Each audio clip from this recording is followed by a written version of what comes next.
show, which he doesn't do and doesn't claim to do. Right. We're not. If David Blaine were sitting here, he would agree with every single thing we've said. That's the most important thing. Do you agree with the fact that he's only famous because of his girlfriends? He might not agree with that. But I'll tell you one thing. He sure would brag about his girlfriends. You can't be around him 5 minutes without He goes him on talking Howard about... Stern with his girlfriend. Yeah, so he blatantly admits it. It's not anything bad. Give him credit, man. Well, I'll try to get David Blaine on here because I think there's nothing. I would be shocked. As a matter of fact, I know for a fact that David Blaine would not claim to be a world-class card technician. I think there's zero chance he would say that. Any more than George Harrison would have ever claimed to be a better guitar player than Les Paul. Well, it's not for, like, the in-the-know people, like musicians and whatnot. What's that? But he's able to transcend that. And There's no doubt about that. Everybody's agreeing with you on that. No one's arguing with you about that. We're just saying on this specific little minuscule thing, this little tiny thing. Albert Schweitzer was not good at Chinese checkers. That's what we're saying. We're saying, pick the best person who ever lived. Pick your favorite person. Bob Dylan is not particularly good at fixing a flat tire. We're saying David Blaine is the greatest, most talented, sexiest, most heroic person that ever lived. I'm telling you right now, Jesus Christ, don't make me laugh. I'm talking about every single hero you've ever heard about. Can't touch David Blaine, but he cannot do a decent second deal. That's all I'm saying. He can't deal second. It's a very limited thing. He's the sexiest man I know right now as you're speaking to me. You're looking at David Blaine, sir. Nothing has ever been sexier and more beautiful. But remember, as you look at David Blaine and you stare at his crotch, remember, the glass is convex. He looks bigger. He looks bigger to you. But that doesn't mean you can't enjoy it, sir. You take some time, hang up your cell phone. This is Penn Jillette on Free FM. And we'll take another call. Do you have another call? Oh, you were taking another call? Oh, my God. I thought we were just going to pass out at that point. We have Jim on line one. I think this is a little more tame. Okay. Jim, you there? Hey, Jim. How you doing, man? Hello? There he is. Hi, Hey, Jim. What's up, man? Yeah, listen, I had a question. Shoot. Criss, when you did that show when you picked up the car, are you there? Yeah, I'm listening, yes. When you picked up the car, the tires didn't sag like when you ever jack up a car, the tires are the last thing to come off the ground. Well, that's why to answer your question, that's why a lot of what I do is real and a lot's an illusion. And if you think it's an illusion, you're probably right. There you go. Hey. At least I'm honest. I'm an honest liar. Perfectly said. Thanks for watching. There's a thing that was sent to us that I think is pretty great. On April 5th, 1999, Blaine spent 7 days, this is from Wikipedia, spent 7 days buried inside a glass coffin at the bottom of an open pit in front of an office building owned by Donald Trump in New York City, where passersby could view him 24 hours a day.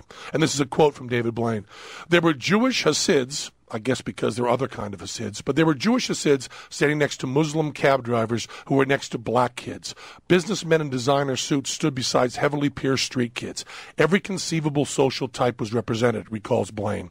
I saw something truly incredible. I saw every race, every age group, and every religion gathered together smiling, and that made everything worth it. I saw magic. So David is saying very clearly here that whenever you gather a crowd, whatever the crowd is, as long as they're focused on something other than themselves and something other than their differences, there's something beautiful going on. And there's nobody that's going to disagree with them there. Absolutely one of the not. great feelings of doing a show, and you worked on Broadway, we did Broadway for thousands of shows. When you do that, even on Broadway, we have a high ticket price and people come in to see a show.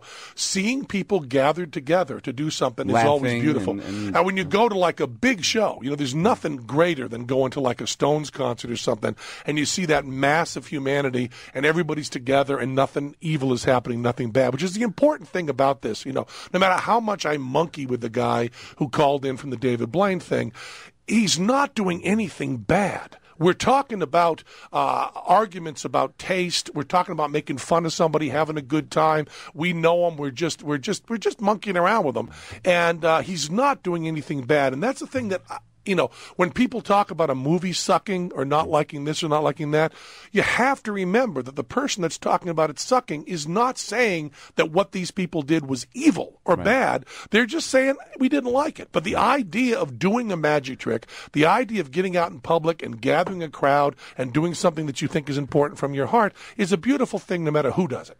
And I think it's a good thing. Sure, it's I do. a great I think thing. it's a good thing because it brings the public awareness of magic up, and I also think that what you pointed out as far as doing these demonstrations and bringing people together, it's a very nice. Well, thing. it's a very, very nice quote from David Blaine, and he'll be coming out tonight. And his show is on ABC, and he's doing 2 hours. And I've been told from the inside track, and this is one thing, I've told you from the point of view of magicians that he's no finger flinger. I've been told by somebody that I respect as much as anyone in magic, that the people working on the special and the people that were around him said there is going to be a lot of magic in this special. And maybe if we were talking tomorrow, we'd be shutting up about him not doing much magic, because maybe he's going to do great magic tonight. And his first TV special, the first David Blaine special, the Street Magic special, was great. Is, I believe, the finest magic special that's ever been done on TV, not even present company excluded. I think it